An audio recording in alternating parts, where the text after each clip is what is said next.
Today I'm here with the Lantern's Noah Weiskopf. Go ahead and tell us who you are and what you do. Yeah, my name is Noah Weiskopf. Like you said, I'm the sports editor of the Lantern, Ohio State's independent student news organization at on campus. So I help out with all of our sports coverage and primarily cover football right now. Absolutely. So Ohio State, they're back in the playoffs for the sixth time. What are kind of some of the strengths that the Buckeyes present this season? Yeah, so I mean, coming in, obviously they had one of the most talented rosters in the country. It was just a matter of putting it all together, getting it on the field, and making sure that everyone was playing well with each other. Overall, I mean, I know probably Tennessee fans know, but overall they've had a pretty good year. Ohio State, right? They lost by one to Oregon out in Eugene. That was I think one game of the year actually at the awards the other day. But the Michigan game was really the one and it's freshest in everyone's minds, and that's the one game that everyone will point back to.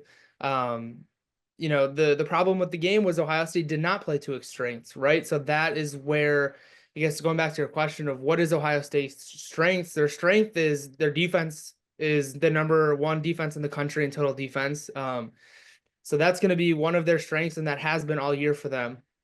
In terms of offense, their strengths are the players they have on that side of the ball. And it's just a matter of getting them all to work together. So obviously their pass catchers is one of their biggest strengths, right? You have Jeremiah Smith, you have Emeka Egbuka, you have Carnell Tate. Those three really are three number one wide receivers, and having those on your team it helps in a big way. Their strengths are their running backs. Travion Henderson, Quinshon Judkins, two top running backs in the country. That duo is a strength. It's just a matter of everyone playing together for them, as that's their biggest thing that they need to get going. Absolutely. You had already mentioned it right there, but obviously a pretty shocking result the last time they went out there. What kind of went wrong for Ohio State against Michigan? Yeah, I think the better question is what went right. So really, they didn't play to their strengths, right? They didn't utilize their weapons in the best way that they could have. And yesterday, Chip Kelly, offensive coordinator for Ohio State, told us that same thing. He echoed that sentiment, saying he knew he took blame for it and said, I just did not put our players in the best position to go out there and win. You as Ohio State fans, and I'm not sure how Tennessee fans how familiar they are with Michigan, but the way that they play is smash mouth football. They run the ball. You know that they're going to run the ball, and they dare you to stop it, right? And then defensively, they want to just suffocate you. They don't want to allow anything on the ground. And what Ohio State wanted to do is establish that run game. And they played right through their offensive line, which is a weakness right now for Ohio State, something they've struggled with injuries. And Ohio State wanted to establish the run, and Michigan's interior defensive line is one of the best in the country. They have two NFL ready players right there, and they wanted to establish the run by running it right into those guys. So didn't work out for them, paired with the struggling offensive line. They didn't get it to their pass catchers, and really, frankly, they got out coached. Michigan played a scheme where they allowed Ohio State to take these underneath throws. They said, we're not going to let you run the ball on us, and we're not going to let you beat us deep. So, other than that, Ohio State couldn't get past that scheme. They tried, they couldn't do it. And then when they were off schedule, they just didn't play well. So, a couple costly mistakes. They didn't score a point in the second half. That, with one of the best offenses in the country, obviously can't happen. Missing two field goals were huge, especially in a game like that. And then just missed opportunities in general, right? So that was, I guess, the short list of everything that went wrong for Ohio State. So we'll see if they can bounce back here this weekend. Yeah, you say that Ohio State kind of got outcoached in that one, and that's kind of raised some chatter around Ryan Day and his inability to win some of these big games. What has kind of been the word around campus on Day and sort of his job security, I guess? Yeah, it's about split, I'd say, on campus. Maybe even more people in favor of wanting a new coach. Now, obviously, there's a lot more to that. Ryan Day's buyout is over $30 million. Ohio State has a new athletic director. There's a lot of moving parts involved with that. And then you look at candidates of who could potentially replace him. And I think the consensus is I'm not really sure any of the candidates that are, being considered are really moving the needle that much. People mentioned Marcus Freeman, who played at Ohio State, head coach at Notre Dame. People mentioned Matt Campbell, who's an Ohio guy, Iowa State head coach. Outside of those guys, the rest seem pretty unrealistic. Some Ohio State fans are still begging Dan Lanning to come, but that one doesn't seem like it would ever happen. Then Mike Vrabel is another one, an Ohio State player who's obviously been a successful NFL coach. I think a lot of people around him and close to him believe he'll be taking an NFL coaching job this cycle. So it's just a matter of finding another person that would make sense and be worth the buyout for Ryan Day. I think that Ryan Day, he is a great leader. He's a great recruiter, which is something that you have to be mindful of, especially in this day and age of if you can't bring in a coach that's going to recruit at the same level, you have to really balance if it's worth it or not. And Ryan Day is an exceptional recruiter. It's just a matter of winning those games and beating Michigan and going on to win a national championship is what he has to prove. But I don't get the sense that they're on the verge of making a move right now. Absolutely. There's also been some narratives around the game now with, the weather. Of course, Tennessee, not the coldest of places. Ohio gets pretty cold in the winter. Kind of what has been the talk up there about how much the weather may pose a threat in this game? Well, Ohio State's used to it, right? Like they're used to playing in the cold. They played in the cold against Michigan. It's probably going to be around the same temperature at kickoff as it was against Michigan, maybe even a little warmer. Low 20s I've been seeing is partly cloudy, low 20s is going to probably be the game time kickoff or the weather at kickoff. So it will make a difference, but the thing is weather is for both teams. So it doesn't always affect one team. Both teams are going to be playing in the same weather. So I don't know necessarily how much that'll necessarily affect it. Now, what I will say is it makes it that much important to stop the run, right? If cold weather, winds, those kinds of things are the real deal. So if you can't stop the run, then you're going to have trouble winning this game, especially with this weather. But yeah, rushing the ball is going to be the biggest thing in this game. Yeah, you mentioned earlier the trio of Smith, Egbuka, and Tate. What kind of makes them so dangerous as a trio? Well, I think the most simple thing is the fact that all three of them are probably number one wide receivers at a lot of schools in the country. They're all unselfish. They all want to see each other win. And I think the even better part of it is that they're all different stages in their career, right? Jeremiah Smith just turned 19 years old. And, he's performed the way he has this year at that age is incredible. Cardinal Tate is a sophomore, right? So he's not at that same level as Jeremiah. He's a little bit older. And then Emeka is sort of that leader in the room, the guy that decided to come back for 3 goals, two of which are out the door. The last one standing is to win a national championship. So that's the reason he came back is to make a run with these guys. He wanted to come back to mentor Jeremiah Smith. He wanted to get closer with those guys. So the fact that they have all three of them producing at the same time is something that Ohio State can and has to use to its advantage if they want to go far and deep into these playoffs. Obviously, you have to have a quarterback throwing him the ball, and that's transfer Will Howard. What has he been able to do for the Buckeyes this year? Well, coming into Ohio State, Will Howard, his primary objective and what the team really told him was that he doesn't need to come in and be Superman, right? Ohio State has all of these weapons around him. All he needs to do is distribute. And for the most part, he's been able to do that. But the freshest memory that Ohio State and around the country college football fans have is that Will Howard couldn't make the big plays and necessary plays to win the Michigan game, right? It wasn't just his fault. Obviously, it's his big part is the team in general. But Will has, for the most part, been pretty good. He's the first Ohio State quarterback in its program history to have, I think, 6 games this season, over 80% completion rate. He plays it safe for the most part. He's taking care of the ball, but the times that he hasn't have been in critical moments. Penn State, one of the first plays he threw a pick six. Obviously, he had the 1 second if he needed one more second against Oregon. But the couple of mistakes have been costly. So it's really a matter of distributing the football and not putting it in harm's way. And I mentioned Penn State, he threw the pick six and then also fumbled the ball in the goal line into the end zone. So just a couple of those costly mistakes that he's had. But yeah, he needs to be smart and cannot turn the ball over is the number one thing for him. You already mentioned how the run game is going to be important, and Ohio State has two really good running backs. How has the committee kind of worked with Henderson and Judkins? Well, the committee itself has worked really well. Those two guys have gotten really close this season. Each of them are selfish and selfless.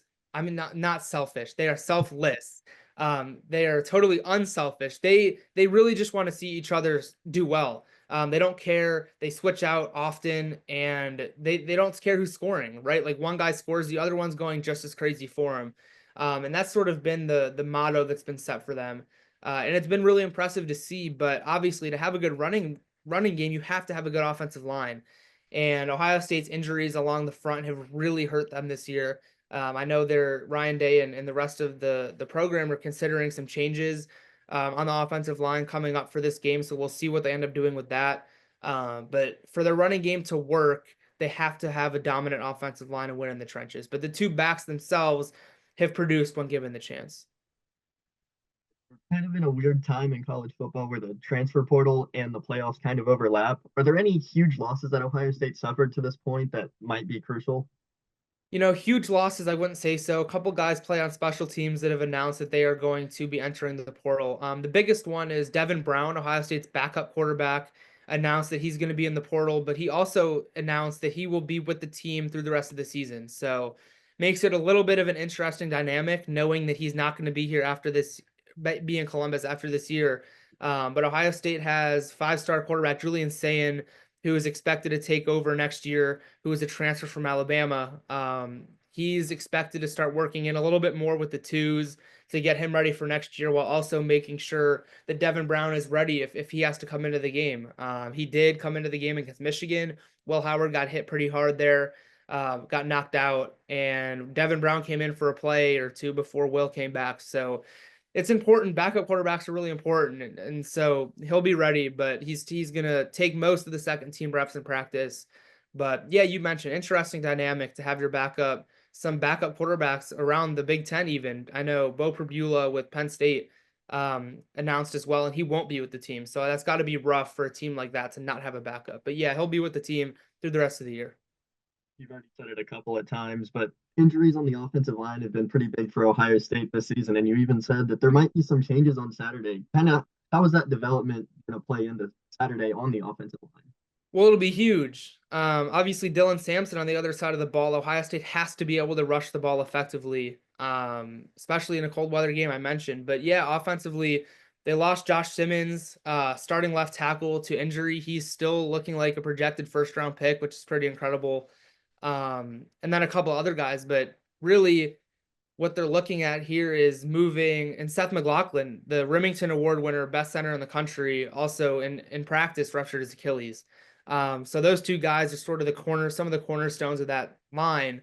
And for Tennessee fans that don't know as well, Donovan Jackson is one of their best offensive linemen, left guard. He moved out to left tackle when these injuries started to pile up to make sure that Will Howard's blind side is protected. So there's just question marks in the interior. We're expecting the right tackle and left tackle spots to stay the same. We'll see with center and then the two guard positions if some other guys rotate in there. But Luke Montgomery is a name that has been brought up that he'll probably be sliding in to one of the positions. I'm not sure if he's going to start, if he's going to rotate in during the game, but he's getting reps in practice to make sure that he's ready.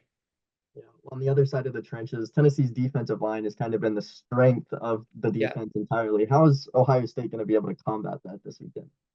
Well, I don't know if they will or not, to be honest with you. So that's the question, right? That's the task at hand. That's where the game is going to be decided between. And unfortunately for Ohio State, their biggest weakness is Tennessee's strength. And that's sort of where we saw the Michigan game come into play, right? As Michigan's strength are those guys on the D line. Ohio State is not as good on the offensive line right now. So that is a big part of this game. It's going to be really telling to see who can win in the trenches. But yeah, we'll have to see. I wish I had an answer for you right now of how it'll go, but if Ohio State can't contain Tennessee's defensive line, they won't win the game. So that's the biggest key there, and it's going to be close. It's going to be down to the wire. Absolutely. That's kind of been the theme all week is it's going to be one in the trenches. Tennessee lost both of their games because the defensive line wasn't able to produce. So that is one thing definitely to watch this weekend. Yep. You already said Dylan Sampson going to be a hard piece. How he's been the story for Tennessee's offense. How is Ohio State's run defense for this year, and how will they be able to slow him down?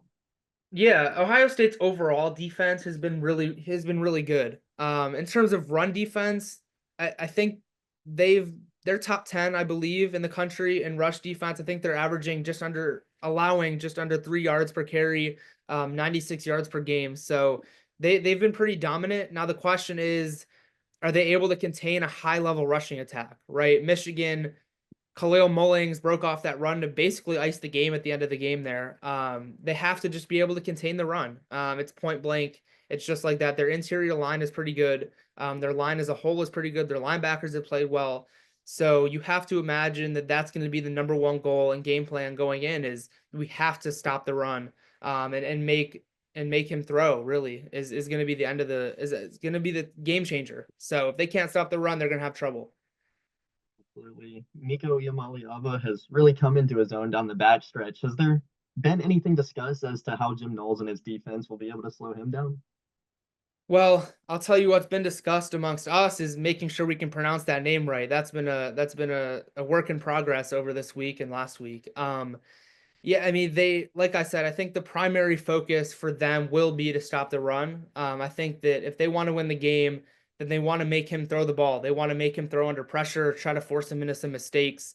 So I think really the game plan is and should be to stop the run and then let the offense go through there and let the defensive backs play their game while trying to get those guys up front to the quarterback. So I think stopping the run is the number one thing, and then after that, they have to obviously contain big plays, but I think they want to get into a game where they're throwing the ball, Ohio State's throwing the ball, because I think the favor there would go into Ohio State's side.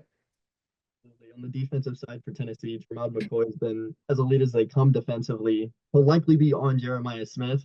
How have the Buckeyes really fared this year when Smith has kind of been out of the game plan? Well, it doesn't really matter, honestly. And it's crazy for me to say that, but that's the beauty of Ohio State's offense. And that's why they bring in all these receivers, is because you have a star on either side of the line of scrimmage, or not either side of the line of scrimmage, either side of the ball. You have Jeremiah Smith, and if a team wants to take him out of the game, that's fine for Ohio State. Then they'll be relying on Emeka and they'll be relying on Carnell Tate, both of which have had games this year where they've almost had like a coming out party, so to speak. Each of those guys, I know I keep mentioning, is a true wide receiver one. So to have those guys on one side of the ball is really important for Ohio State. But yeah, I mean, that's the hard part for a defense matching up against Ohio State is making sure that you can contain all three of those guys. If you elect to take one of those guys out, then one of the other two could have that star game. So that's been quite the season with those three quarterback or those three wide receivers. I'm sorry. Definitely. Of course, there's got to be some keys to win the game. What would Ohio State need to do this Saturday to come away with the win?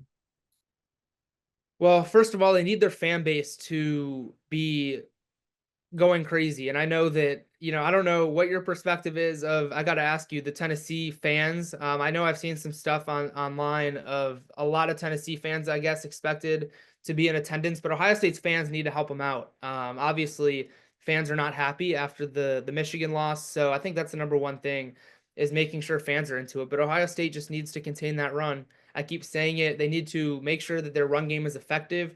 And most importantly, they need to make sure they get the ball in their playmakers' hands, right? Find a way to feed the ball to Jeremiah Smith. Find a way for the ball to be inside Emeka Egbuka's hands. Find a way for Carnell Tate to get involved. They have all these weapons. It's just a matter of utilizing it. I think if Ohio State can stop Sampson, it can slow him down, maybe force a turnover or two. I think that Ohio State will be in a good position to win, but I do think it'll be really close.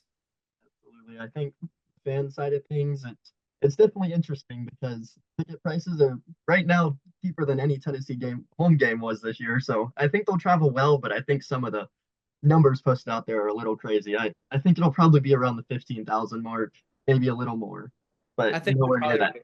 30,000 And that people are saying. right. And that 15,000 is probably out of about 105,000 people expected to be in attendance. So it'll definitely be a great atmosphere, especially having a night game, something Ohio State fans have not experienced really at all. They had 6 straight noon games to end the season, which has been the talk of the town. So they're excited to get out there for a night game. Yeah, absolutely. Tennessee, on the other hand, we played at night all year round, and the last two games of the year were the noon game. So it's definitely two very different teams coming to play. But one last question, and of course, it's got to be the score prediction. Oh man, I always tell people I hate score predictions because it makes me look stupid. I'm never right on them. Think it'll be lower scoring than a lot of people think. And again, someone will ask me a score prediction tomorrow and it'll be something completely different. But today I'm gonna go with 23-17 Tennessee. Mm, There's my prediction. I think that you have to bounce back mentally. Ohio State does. They have to be mentally strong. And to me, I think Tennessee is a really good team that has this motivation now that this talk of they can't play in the cold, right? I think that there's a lot of things that Tennessee does really well that Ohio State doesn't. Again, I mentioned that run game. I mentioned Ohio State's offensive line versus Tennessee's defensive line. That is going to be the game changer. And they're going to have some newer guys in that lineup, in that on that line in that lineup. So they have to contain Tennessee's defensive line. They get a chance to win it. But I know earlier in the week, my prediction was Tennessee to win. I'll stick with that right now. 23-17 Tennessee. Yeah, definitely.